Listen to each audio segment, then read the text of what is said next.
विनायक जय हे भारत भाग्य विधाता पंजाब सिंधु गुजरात मराठा द्राविड़ उत्कल वंगा विंध्य हिमाचल यमुना गंगा उच्चल जलधि तरंगा तब शुभ नामे जाए तब शुभ आशीष मांगे गाए तब जय गाथा जन गण मंगलदायक जय हे भारत भाग्य विधाता जय हे जय हे जय हे जय जय जय जय हे जय हिंद भारत माता की जय जय तेलंगाना केसीआर गारी नायकत्వం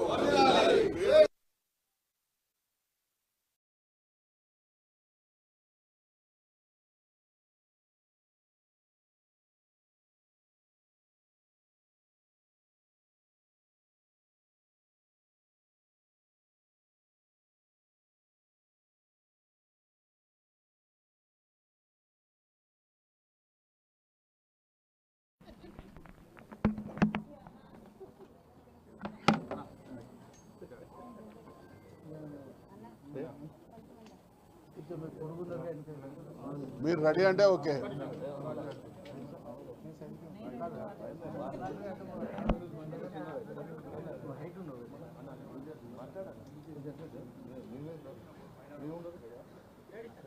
ఓకే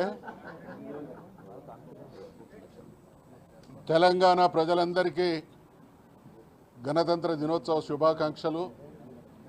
భారతదేశానికి స్వాతంత్రం సంపార్జించుకున్న తర్వాత ఈ దేశం అన్ని రంగాల్లో సత్వర సమగ్ర అభివృద్ధి సాధించబడాలి.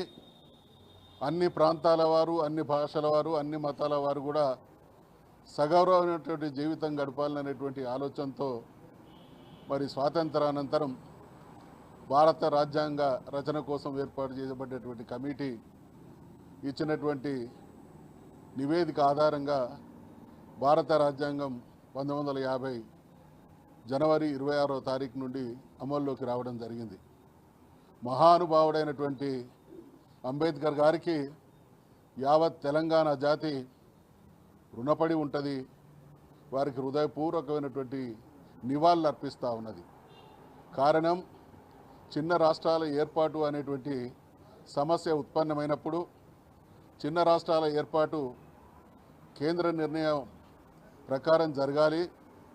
ఏ ప్రాంతం అయితే రాష్ట్రంలో పెద్దగా ఉండి దోపిడీ చేస్తున్నదో ఆ వర్గం వారు చిన్న రాష్ట్రాన్ని, కొత్త రాష్ట్రాన్ని ఏర్పాటును అడ్డుకుంటారు అనేటువంటి విషయాన్ని ఆ మహానుభావుడు ఆ రోజే గ్రహించి దేశంలో అనేక కొత్త రాష్ట్రాలు ఏర్పాటు కావడానికి బాటలు వేసినటువంటి మహానుభావుని స్ఫూర్తితోనే మన ప్రియతమ నాయకులైనటువంటి కేసీఆర్ గారు సమైక్య ఆంధ్రప్రదేశ్లో తెలంగాణ ప్రాంతానికి జరుగుతున్న దోపిడీ, అవమానం, అణిచివేతకు వ్యతిరేకంగా ఒక్కడుగా బయలుదేరి తెలంగాణ ప్రజానీకాన్ని ఒక శక్తిగా మలిచి యావత్ భారతదేశ ప్రజల చేత పార్టీల చేత తెలంగాణ రాష్ట్ర ఏర్పాటు ఆకాంక్ష సమంజసమైనది, న్యాయసమ్మతమైనది అనేటువంటి విషయాన్ని వారందరూ గుర్తించే విధంగా మరి ఉద్యమాన్ని నడిపించి తెలంగాణ రాష్ట్రం సాధించుకోవడం జరిగింది. కాబట్టి ఈ సందర్భంగా రాజ్యాంగంలో ఆ ప్రొవిజన్ ఏర్పాటు చేసినటువంటి మహానుభావుడికి మరొక్కసారి ఘనమైనటువంటి నివాళులు అర్పిస్తూ దేశానికి స్వాతంత్రం సముపార్జించి రాజ్యాంగం అమల్లోకి వచ్చిన తర్వాత కూడా ఇంకా జరగాల్సినటువంటి కొన్ని వర్గాలకు, కొన్ని ప్రాంతాలకు జరగాల్సినటువంటి న్యాయం జరగడం లేదు. కాబట్టి ఆ మహానుభావుడి స్ఫూర్తి అన్ని ప్రాంతాల వారు, అన్ని వర్గాల వారు మరి గౌరవప్రదమైనటువంటి జీవితం, అభివృద్ధిలో వారు భాగస్వాములు కావాలనేటువంటి దాన్ని అమలు చేయడంలో పాలక వర్గాలు కొంత మేరకు విఫలమైనవి. కాబట్టి ఏ వర్గాలకైతే స్వాతంత్రానంతరం దక్కాల్సినటువంటి వాటా కావచ్చు, ఫలాలు కావచ్చు, ఫలితాలు కావచ్చు రాలేకపోతా ఉన్నాయో ఈ సందర్భంగా వారికి న్యాయం జరిగేటువంటి విధంగా కేంద్ర రాష్ట్ర ప్రభుత్వాలు నిర్ణయాలు తీసుకోవాలనేటువంటి విషయాన్ని గుర్తు చేస్తూ మరి రాజ్యాంగం అమల్లోకి వచ్చింది, దేశానికి స్వాతంత్రం వచ్చింది. భారతదేశంలో ఉండేటువంటి బీసీ కులాల వారు మా కుల గణన చేయండి అనేటువంటి నినాదంతో ఇన్ని సంవత్సరాల తర్వాత ఉద్యమించే లేదా వాళ్ళు నినదించేటువంటి, డిమాండ్ చేసేటువంటి పరిస్థితి వచ్చింది అనంటే అందరికీ సమాన న్యాయం చేయాలనేటువంటి ఆ మహానుభావుడి ఆశయాన్ని నెరవేర్చడంలో పాలక వర్గాలు విఫలమైనట్టు దానికి నిదర్శనం. కాబట్టి ఇప్పటికైనా తెలంగాణతో పాటు భారతదేశంలో ఉండేటువంటి బీసీల విషయంలో లేదా అన్యాయం లేదా ఇంకా వెనుకబాటుకు లోనైనటువంటి వర్గాలకు న్యాయం జరగడం విషయంలో ఈ రోజును స్ఫూర్తిగా తీసుకొని పాలక వర్గాలు అందరికీ న్యాయం చేయాలని డిమాండ్ చేస్తాం.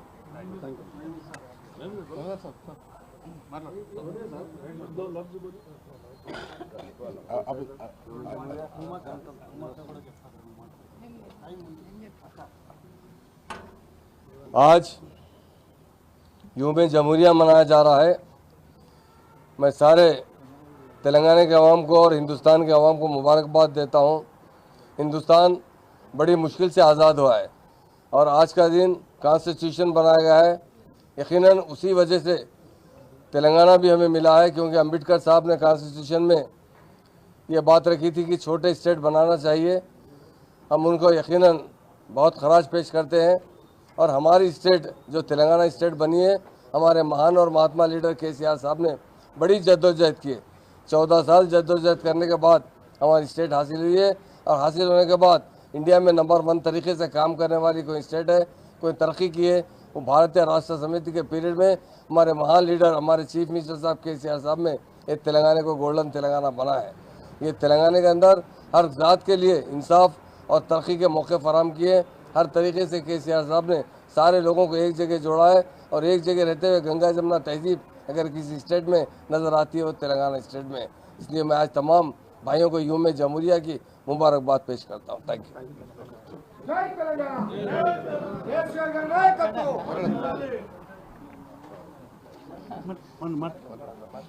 గణతంత్ర దినోత్సవం సందర్భంగా దేశ ప్రజలకి అందరికీ కూడా శుభాకాంక్షలు తెలియజేస్తూ, నిజంగా గణతంత్ర దినోత్సవం అంటే భారత రాజ్యాంగం అమల్లోకి వచ్చినటువంటి సందర్భంగా ఆనాడు బడుగు బలహీన వర్గాలకి ఈ ఫలాలు అందాలి అని అంటే ఒక చట్టం రావాలి, రాజ్యాంగం అనేది ఒకటి ఉండాలా, రాజ్యాంగానికి లోబడి అన్ని వర్గాల ప్రజలకి న్యాయం జరగాలనేటువంటి ఒక లక్ష్యంతో బిఆర్ అంబేద్కర్ గారు ఈ రాజ్యాంగాన్ని రచించడం, ఆ రచించినటువంటి రాజ్యాంగం ప్రకారము ఈరోజు మనము ఈ ప్రభుత్వాలు పరిపాలన కొనసాగిస్తున్నటువంటి ఈ తరుణంలో ఇవాళ చిన్న రాష్ట్రాలు ఉండాలి, చిన్న రాష్ట్రాలు ఉంటే పరిపాలన పరమైనటువంటి పరిపాలన అనేది చాలా సులభం అవుతుంది అనేది ఒక లక్ష్యంతో ఆనాడు అంబేద్కర్ గారు ప్రతిపాదించడం, దాని ఫలితంగానే తెలంగాణలో తెలంగాణ ప్రజల ఆకాంక్ష నెరవేర్చుకునడం అనేది సులువైంది. కాబట్టి ఇంకా భారత రాజ్యాంగంలో అట్టడుగు వర్గాలకు న్యాయం జరగాలనేది ఎన్ని రకాల పొందుపరిచినా ఇంకా అది అమలు చేయడంలో కానీ బలహీన వర్గాలకి ఆ ఫలాలు అందుకోవడంలో కూడా ఇంకా ఎక్కడ కూడా పాలకులు అమలు చేయలేనటువంటి పరిస్థితి. కానీ భారత రాజ్యాంగాన్ని అమలు చేస్తూ అట్టడుగు ఇంకా ఈ భారత రాజ్యాంగంలో ఇన్వాల్వ్ కానటువంటి ప్రజలు ఎవరైతే ఉన్నారో వాళ్ళకు కూడా ఈ పరిపాలన ఫలాలు అందించే విధంగా చూడవలసినటువంటి బాధ్యత ఈ ప్రభుత్వాలపైన ఉంది అని చెప్పేసి ఈ సందర్భంగా తెలియజేస్తున్నాను.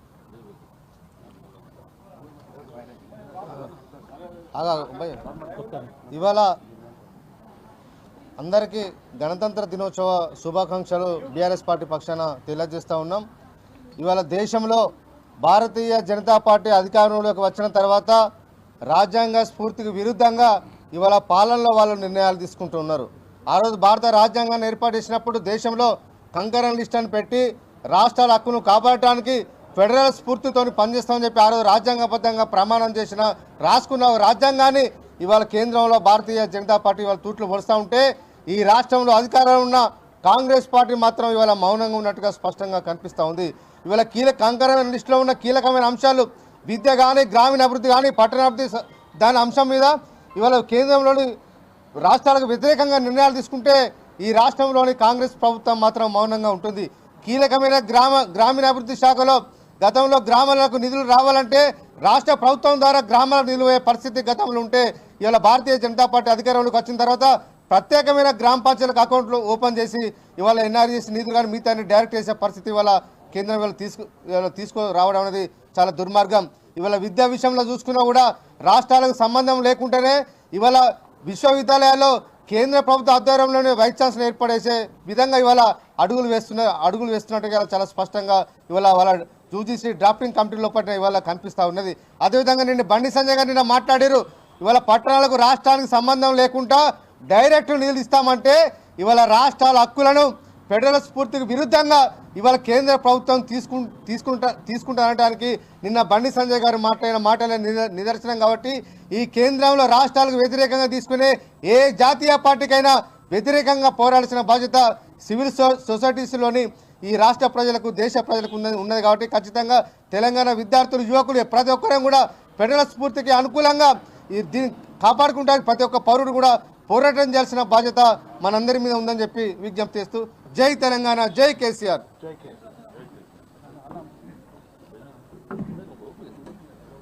ప్రజలందరికీ గణతంత్ర దినోత్సవ శుభాకాంక్షలు. 7 దశాబ్దాలు దాటిన పాలకులు అనుసరించినటువంటి దుర్నీతి విధానాల వల్ల ఇలా దేశ ప్రజలు సరైనటువంటి అవకాశాలు, సమాన అవకాశాలు లేక ఇవాళ భారతదేశంలో అనేక మంది ఇంకా సరైనటువంటి సమాన వేతనం కావాలని, సమానత్వం కావాలని, కూడు కావాలని, గూడు కావాలని ఇంకా పోరాటాలు జరుగుతున్నాయంటే దానికి కారణం 2 జాతీయ పార్టీలు, ఒకవైపు బీజేపీ, కాంగ్రెస్ ఒక సుదీర్ఘకాలం పరిపాలించినప్పటికీ కూడా దేశ ప్రజల పట్ల సరైనటువంటి నిబద్ధతతో కానీ, కమిట్మెంట్తో కానీ పనిచేయలేదనేటువంటి విషయం వాస్తవం. అట్లాగే రాజ్యాంగం పేరు మీద రాజ్యాంగం ఇచ్చినటువంటి విలువల్ని సరైనటువంటి రీతిలో సరైనటువంటి రీతిలో అమలు చేయకపోవడం వల్ల ఇలా రాజ్యాంగానికి సంబంధించినటువంటి అనేక హక్కుల్ని ఇలా హరించకపోతూ ఉన్నాయి. రాజ్యాంగం పేరు మీద రాజ్యాంగం ర్యాలీలు తీస్తామని రాజ్యాంగాన్ని పట్టుకొని సేవ్ కాన్స్టిట్యూషన్ అనుకుంటూనే ఇలా ఆ కాన్స్టిట్యూషన్ను విధ్వంసం చేసేటువంటి ప్రక్రియ నిరంతరంగా 2 పార్టీలు వివిధ రకాలుగా కొనసాగిస్తూ ఉన్నాయి. కాబట్టి ఇవాళ బీఆర్ఎస్ పార్టీగా ఈ 2 జాతీయ పార్టీలు, ముఖ్యంగా కాంగ్రెస్, బీజేపీ అవలంబిస్తున్నటువంటి రాజ్యాంగ వ్యతిరేక శక్తులకు వ్యతిరేకంగా ఇవాళ దేశవ్యాప్తంగా కూడా ప్రజలు పోరాడాల్సినటువంటి ఒక సందర్భం ఆసన్నం అవుతూ ఉంది. అందుకే బీఆర్ఎస్ పార్టీ పక్షాన ఈ రాజ్యాంగ విలువలను కాపాడుకోవడానికి, రాజ్యాంగం సరైనటువంటి రీతిలో అమలు కావడానికి, రాజ్యాంగం ఇచ్చినటువంటి హక్కులన్నింటినీ కూడా పేద ప్రజలకు అందడానికి బీఆర్ఎస్ పార్టీ కేసీఆర్ గారి నాయకత్వంలో గత 10 సంవత్సరాలుగా అనేక ప్రయత్నాలు చేసింది. ఆ ప్రయత్నాల్ని వమ్ము చేయడానికి ఇలా రేవంత్ రెడ్డి ప్రభుత్వం చేస్తున్నటువంటి కుట్రను కూడా ఈ దినోత్సవ సందర్భంగా మనం అందరం కూడా గుర్తించుకొని ఈ 2 జాతీయ పార్టీలకు సరైనటువంటి గుణపాఠం చెప్పాల్సినటువంటి సందర్భం ఆసన్నమైందని మేము మా పార్టీ పక్షాన విజ్ఞప్తి చేస్తూ ఉన్నాం. జై తెలంగాణ, జై కేసీఆర్. రాజ్యాంగాన్ని కాపాడుకుందాం.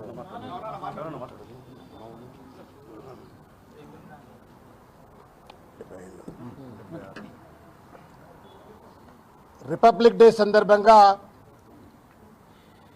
50 మంది భారతదేశ ప్రజలందరికీ, తెలంగాణ ప్రజలందరికీ కూడా హృదయపూర్వకంగా శుభాకాంక్షలు తెలియజేస్తూ, అదేవిధంగా భారత రాజ్యాంగ నిర్మాత అయినటువంటి డాక్టర్ బాబాసాహెబ్ అంబేద్కర్ గారికి హృదయపూర్వకంగా నివాళులు అర్పిస్తూ ఈరోజు భారత రాజ్యాంగాన్ని గౌరవించుకుంటున్నామంటే అది మన భారతదేశాన్ని గౌరవించుకున్నట్టుగానే భావించాల. భిన్న జాతులు, భిన్న భాషలు, భిన్న సంస్కృతులు ఉన్నటువంటి ఈ దేశాన్ని సంఘటితం చేసి, సమన్వయం చేసి, ఒక తాటికి మీదకి తీసుకొచ్చి ఒక దేశంగా నిలబెట్టినటువంటి ఒక మహోన్నతమైనటువంటి ఒక గ్రంథం భారత రాజ్యాంగం.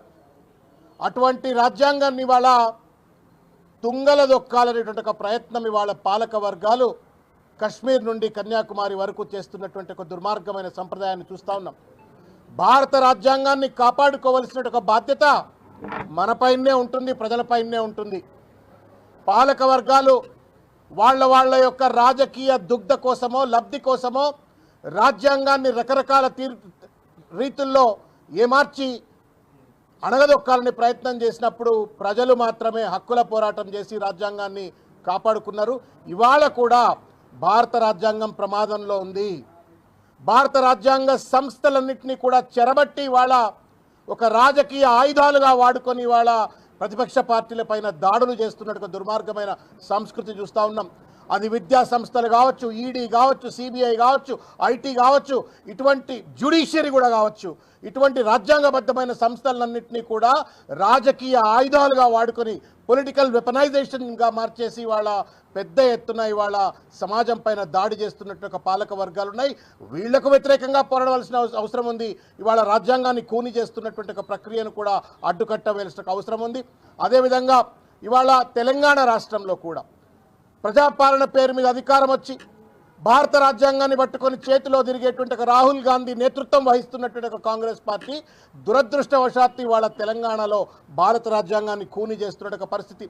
లగచర్ల లాంటి గ్రామాల్లో జరిగినటువంటి ఒక దుర్మార్గమైనటువంటి ఒక దాష్టికం కానివ్వండి, హైడ్రా పేరు మీద జరిగినటువంటి ఒక పేదల ఇళ్లు కూల్చివేసి వాళ్ళందరినీ నిరాశ్రయులు చేసిన ఒక పరిస్థితి కానివ్వండి, మొత్తానికి మొత్తం ఇవాళ ఆర్టీఐ సమాచార హక్కు చట్టాన్ని తుంగలో దొక్కినా, లేకపోతే మానవ హక్కుల కమిషన్కు కనీసం చైర్మన్ లేక, సభ్యులు లేక, రకరకాలైనటువంటి ఒక రీతుల్లో ఇవాళ ప్రజల హక్కులను కాలరాస్తున్నట్టు తీరు ఇవాళ భారత రాజ్యాంగం తెలంగాణలో కూడా ప్రమాదంలో ఉంది, రేవంత్ రెడ్డి రాజ్యంలో.